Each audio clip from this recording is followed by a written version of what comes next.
9ನೇ ತರಗತಿಯ ಗಣಿತದಲ್ಲಿ ಕಲಿಕಾ ಚೇತರಿಕೆ ಆಧಾರಿತದಲ್ಲಿ ಒಂದು ಪ್ರಶ್ನೆ ಪತ್ರಿಕೆಯನ್ನು ಪೋಸ್ಟನ್ನು ಮಾಡ್ತಾ ಇದ್ದೀವಿ. ಸೊ ಆಲ್ರೆಡಿ ನಮ್ಮ ಯೂಟ್ಯೂಬ್ ಚಾನಲ್ನಲ್ಲಿ ತುಂಬಾ ಒಳ್ಳೆಯ ರೀತಿಯಾಗಿರ್ತಕ್ಕಂಥ ನಿಮ್ಮ ಹಿಂದಿನ ವಿಷಯಕ್ಕೆ ಎಕ್ಸಾಮ್ಗೆ ಏನೆಲ್ಲ ಕ್ವಶನ್ಸ್ಗಳು ಬರಬೇಕಾಗಿತ್ತು ಅವೆಲ್ಲವುಗಳನ್ನು ನಾವೇನು ಮಾಡಿದ್ದೀವಿ, ಪೋಸ್ಟನ್ನು ಮಾಡಿದ್ದೀವಿ. ಸೊ ಇವತ್ತು ಗಣಿತದಲ್ಲಿನೂ ಕೂಡ ಒಂದು ಕ್ವಶನ್ ಪೇಪರನ್ನು ನೋಡೋಣ. ವಿಡಿಯೋವನ್ನು ಲೈಕ್, ಶೇರ್ ಹಾಗೂ ಸಬ್ಸ್ಕ್ರೈಬ್ ಮಾಡಲು ಮರೆಯದಿರಿ. ಸೊ ಮತ್ತು ಸೈನ್ಸ್ ಎಸ್ಎಸ್ನಲ್ಲಿನ ಮುಂದಿನ ವಿಷಯಗಳ ವಿಡಿಯೋಗಳನ್ನು ಸಹಿತ ಇದೇ ಥರ ಲೈನಪ್ಪನ್ನು ಮಾಡ್ತೀವಿ ಅಂತ ಹೇಳ್ತಾ ಕ್ವಶನ್ ಪೇಪರ್ ಇದೆ, ಆನ್ಸರ್ಸ್ಗಳನ್ನು ಒಂದ್ಸರಿ ಪ್ರಿಪ್ರೇಷನ್ ಮಾಡ್ಕೊಳ್ಳಿಕ್ಕೆ ಪ್ರಯತ್ನವನ್ನು ಮಾಡಿ. ಸೊ ಇದೇ ಮಾದರಿಯಲ್ಲಿ ಪ್ರಶ್ನೆಗಳು ಬರಬಹುದು. ಇನ್ನು ಫಸ್ಟಿಗೆ ಬಹು ಆಯ್ಕೆ ಪ್ರಶ್ನೆಗಳನ್ನು ನೋಡೋಣ ವಿದ್ಯಾರ್ಥಿಗಳೇ. ಪ್ರಶ್ನೆ ಒಂದಿದೆ, S√3 ಗುಣಾಕಾರದ ವಿಲೋಮಾಂಶ ಕೇಳಿದ್ದಾರೆ. ಸರಿಯಾಗಿರ್ತಕ್ಕಂಥದ್ದನ್ನು ತಾವು ಏನು ಮಾಡಬೇಕು, ಆರಿಸಿ ಬರಿಬೇಕಿತ್ತು. ಪ್ರಶ್ನೆ 2, 70 ಡಿಗ್ರಿಯ ಪೂರಕ ಕೋನ ಎಷ್ಟಿರ್ತದೆ ಅಂತ ಕೇಳಿದ್ದಾರೆ. ಮೂರನೇದು, ಈ ಗ್ರಾಫ್ ನೋಡಿ, ಗ್ರಾಫ್ದಲ್ಲಿ ಏನು ಕೊಟ್ಟಿದ್ದಾರೆ ಅಂದರೆ ದೂರವನ್ನು ತಾವೇನು ಮಾಡಬೇಕಾಗಿತ್ತು, ಎಸ್ ಕೆಳಗೆ ಕೊಟ್ಟಿರೋ ನಕ್ಷೆಯಲ್ಲಿ 3, 2 ಮತ್ತು 3, -2 ಬಿಂದುಗಳ ನಡುವಿನ ದೂರ ಎಷ್ಟಿದೆ ಅನ್ನೋದನ್ನು ಕೊಟ್ಟಿರೋ ಆಯ್ಕೆಗಳಲ್ಲಿ ತಾವೇನು ಮಾಡಬೇಕಾಗಿತ್ತು, ಗುರುತಿಸಬೇಕಾಗಿತ್ತು. ಪ್ರಶ್ನೆ 4, 3, 6, 9, 5, 7 ಈ ದತ್ತಾಂಶಗಳ ಮಧ್ಯಾಂಕ ಎಷ್ಟಿರ್ತದೆ ಅಂತ ಏನು ಮಾಡಿದ್ದಾರೆ ಕೇಳಿದ್ದಾರೆ. ಮುಂದಿನ ಪ್ರಶ್ನೆ 5, 6 ಸೆಂಟಿಮೀಟರ್ ತ್ರಿಜ್ಯವಿರುವ ವೃತ್ತದ ವಿಸ್ತೀರ್ಣ ಎಷ್ಟಾಗಿರ್ತದೆ. ಸೊ ಆಯ್ಕೆ ಇದ್ದಾವೆ, ಆಯ್ಕೆ ನೋಡಿ ಅವುಗಳಿಗೆ ತಾವು ಸರಿಯಾಗಿರ್ತಕ್ಕದನ್ನು ಆರಿಸಬೇಕು. ಪ್ರಶ್ನೆ 6, ಚಿತ್ರದಲ್ಲಿ ಎಕ್ಸ್ನ ಬೆಲೆಯನ್ನು ತಮಗೆ ಏನು ಮಾಡಲಿಕ್ಕೆ ಹೇಳಿದ್ದಾರೆ, ಕಂಡುಹಿಡಿಯಲಿಕ್ಕೆ ಹೇಳಿದ್ದಾರೆ.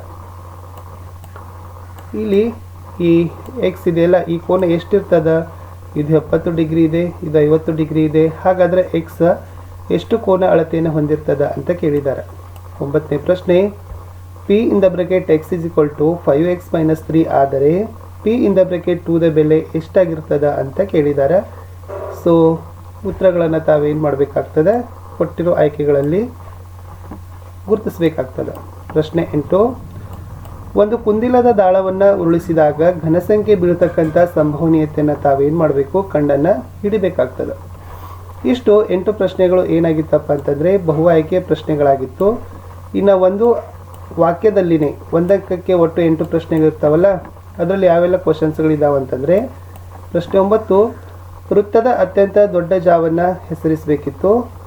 10ನೇ ಪ್ರಶ್ನೆ, 10x² y ನ ಸಹಗುಣಕವನ್ನು ಬರೀಬೇಕಿತ್ತು. ಪ್ರಶ್ನೆ 11, ಸಿಲಿಂಡರಿನ ಘನಫಲವನ್ನು ಕಂಡುಹಿಡಿತಕ್ಕಂಥ ಸೂತ್ರವನ್ನು ಬರೀರಿ. 12, ಒಂದು ಶಾಲೆಯಲ್ಲಿ 420 ವಿದ್ಯಾರ್ಥಿಗಳು ಇದ್ದಾರೆ. ಪ್ರತಿ ವಿದ್ಯಾರ್ಥಿ ಶಾಲಾ ವಾರ್ಷಿಕ ಕಾರ್ಯಕ್ರಮಕ್ಕೆ 210 ರೂಪಾಯಿಗಳನ್ನು ಪಾವತಿಸಿದರೆ ಸಂಗ್ರಹವಾಗುವ ಒಟ್ಟು ಹಣ ಎಷ್ಟು. ಮುಂದಿನ ಪ್ರಶ್ನೆ, ಆಧಾರ ಪ್ರತಿಜ್ಞೆ ಅಂದರೆ ಏನು. 14ನೇ ಪ್ರಶ್ನೆ ಕೇಳಿದ್ದಾರೆ. 5, 0, 0, 5, -5, 0, 0, -5 ಈ 4 ಬಿಂದುಗಳನ್ನು ನಕ್ಷಾ ಹಾಳೆಯಲ್ಲಿ ಗುರುತಿಸಿದಾಗ ಎಕ್ಸ್ ಅಕ್ಷದ ಮೇಲೆ ಇರ್ತಕ್ಕಂಥ ಬಿಂದುಗಳನ್ನು ಗುರುತಿಸಬೇಕು. 15ನೇ ಪ್ರಶ್ನೆ, 2x + 3 = 7 ಅನ್ನು ಬಿಡಿಸಿ. 16, P in the bracket x is equal to x³ + 5x4 - x + 4 ಅಂತಕ್ಕಂಥ ಈ ಬಹುಪದೋಕ್ತಿಯ ಮಹತ್ತಮ ಘಾತವನ್ನು ತಾವೇನು ಮಾಡಬೇಕಾಗಿತ್ತು, ಬರೀಬೇಕಿತ್ತು. ಇಷ್ಟು 8 ಪ್ರಶ್ನೆಗಳನ್ನು ಏನು ಮಾಡಿದ್ರಪ್ಪ ಅಂದರೆ 1 ಅಂಕಕ್ಕೆ ಕೊಟ್ಟಿದ್ರು. ಇನ್ನು 2 ಅಂಕದ ಪ್ರಶ್ನೆಗಳು ಬಂತು. ಇಲ್ಲಿ ಒಟ್ಟು 8 ಪ್ರಶ್ನೆಗಳು ಇರ್ತಾವೆ, 16 ಅಂಕಕ್ಕೆ ಕೇಳಿರ್ತಾರೆ. 17ನೇ ಪ್ರಶ್ನೆ ಇದೆ, 2, 3, -5. ಸೊ ಇಲ್ಲಿದ್ದಾವೆ ನೋಡಿ. ಈ ಸಂಖ್ಯೆಗಳನ್ನು ಬಳಸಿ ಗುಣಾಕಾರದ ಕ್ರಿಯೆಯಲ್ಲಿ ಸಂಖ್ಯಾಗರದ ಸಹವರ್ತನೀಯ ಗುಣಲಕ್ಷಣವನ್ನು ಪರೀಕ್ಷೆ ಮಾಡಬೇಕು. 18ನೇ ಪ್ರಶ್ನೆ, 1/5 ಮತ್ತು 2/5 ನಡುವಿನ 5 ಭಾಗಲಬ್ಧ ಸಂಖ್ಯೆಗಳನ್ನು ಕಂಡುಹಿಡಿಯಿರಿ.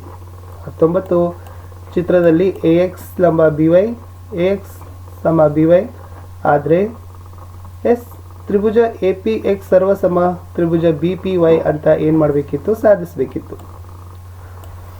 ಇನ್ನು 20ನೇ ಪ್ರಶ್ನೆ ಬಂತು, ಅಪವರ್ತಿಸಿರಿ. x² + 5x + 6. 21, ಮೊದಲ 5 ಸರಿ ಸ್ವಾಭಾವಿಕ ಸಂಖ್ಯೆಗಳ ಸರಾಸರಿಗಳನ್ನು ಕಂಡುಹಿಡಿಯಿರಿ. ಪ್ರಶ್ನೆ 22, ನಿತ್ಯ ಸಮೀಕರಣ ಉಪಯೋಗಿಸಿ ವಿಸ್ತರಿಸಿ ಬರೆಯಿರಿ.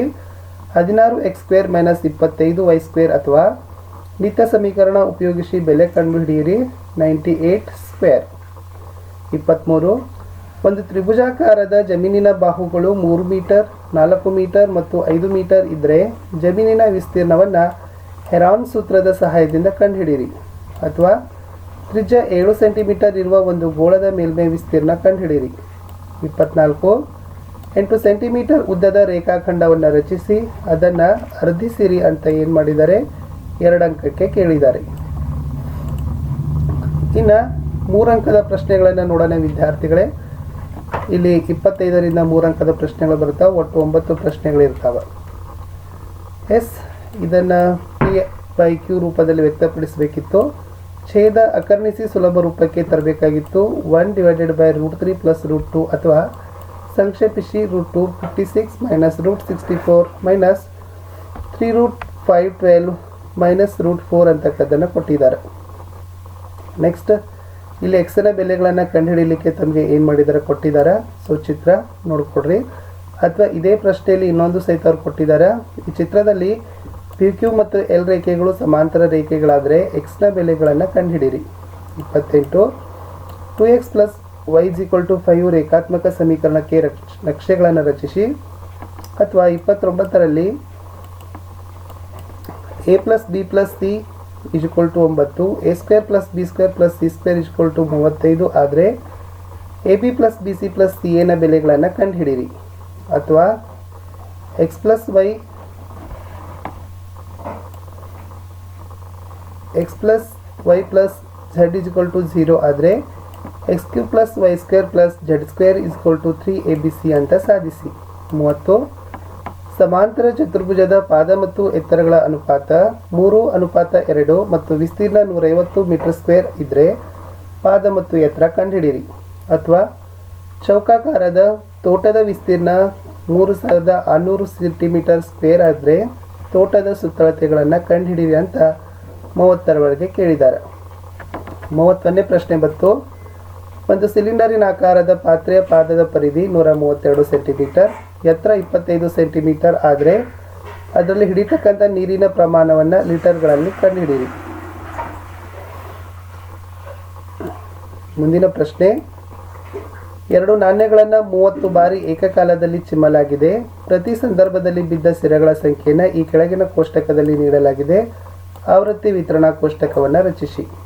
ಕೊಟ್ಟಿರುವ ಆವೃತ್ತಿ ವಿತರಣಾ ಪಟ್ಟಿಗೆ ಹಿಸ್ಟೋಗ್ರಾಮ್ಗಳನ್ನು ತಾವೇನು ಮಾಡಬೇಕಾಗ್ತದೆ, ರಚಿಸಬೇಕಾಗ್ತದೆ. ಇಷ್ಟು 3 ಅಂಕದ ಪ್ರಶ್ನೆಗಳು ಇತ್ತು. ಇನ್ನು 4 ಅಂಕದ ಪ್ರಶ್ನೆಗಳಿಗೆ ಹೋಗೋಣ. 34ನೇದಿದೆ. ಕೋನ B = 60 ಡಿಗ್ರಿ, ಕೋನ B = 70 degree, AB + BC + CA = 11 centimetre ಇರುವಂತೆ ABCಯನ್ನು ರಚಿಸಿರಿ ಅಂತ ಕೊಟ್ಟಿದ್ದಾರೆ. 35 2x4 - 3x³ + 5x² - 4x - 3 ಅನ್ನು x - 2 ದಿಂದ ಭಾಗಿಸಿ ಭಾಗಲಬ್ಧ ಮತ್ತು ಶೇಷ ಬರೆಯಿರಿ.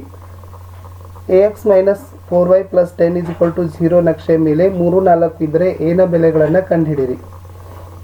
37 ಬಹುಪದೋಕ್ತಿ px = x³ - 2x² + 4x - 9 x - 1 ಮತ್ತು x + 2 ರಿಂದ ಭಾಗಿಸಿದಾಗ ಬರುವ ಶೇಷಗಳ ಮೊತ್ತ ಕಂಡುಹಿಡಿಯಿರಿ. ಅಥವಾ x + a ಯು ma - nx - 3x² ಅಪವರ್ತನವಾದರೆ a = m + n/3 ಅಂತ ಸಾಧಿಸಿ. ಲಾಸ್ಟ್ 5 ಮಾರ್ಕ್ ಕ್ವಶನ್ ಇದೆ. ಕೊಟ್ಟಿರೋ ಚಿತ್ರದಲ್ಲಿ ಸೊ y 36 ಡಿಗ್ರಿ ಇದೆ, z 40 ಡಿಗ್ರಿ ಇದೆ. ಸೊ ಎಕ್ಸ್ ಕಂಡುಹಿಡಿಯಿರಿ ಅಂತ ಕೇಳಿದ್ದಾರೆ. ಸೊ ಇದನ್ನು ತಮಗೆ ಸಾಧಿಸಲಿಕ್ಕೆ ಕೂಡ 5 ಮಾರ್ಕ್ಸಿಗೆ ಕೇಳಿದ್ದಾರೆ. ಸೊ ಮೋಸ್ಟ್ ಇಂಪಾರ್ಟೆಂಟ್ ಆಗಿರತಕ್ಕಂಥ ಕ್ವಶನ್ ಪೇಪರ್ ಇತ್ತು. ಸೊ ನೋಡೋಣ, ಉತ್ತರಗಳನ್ನು ಸಾಧ್ಯವಾದರೆ ಹಾಕ್ತೀವಿ ಅಂತ ಹೇಳ್ತಾ ವಿಡಿಯೋನ ಲೈಕ್, ಶೇರ್ ಹಾಗೂ ಸಬ್ಸ್ಕ್ರೈಬ್ ಮಾಡಲು ಮರೆಯದಿರಿ. ಬಾಯ್.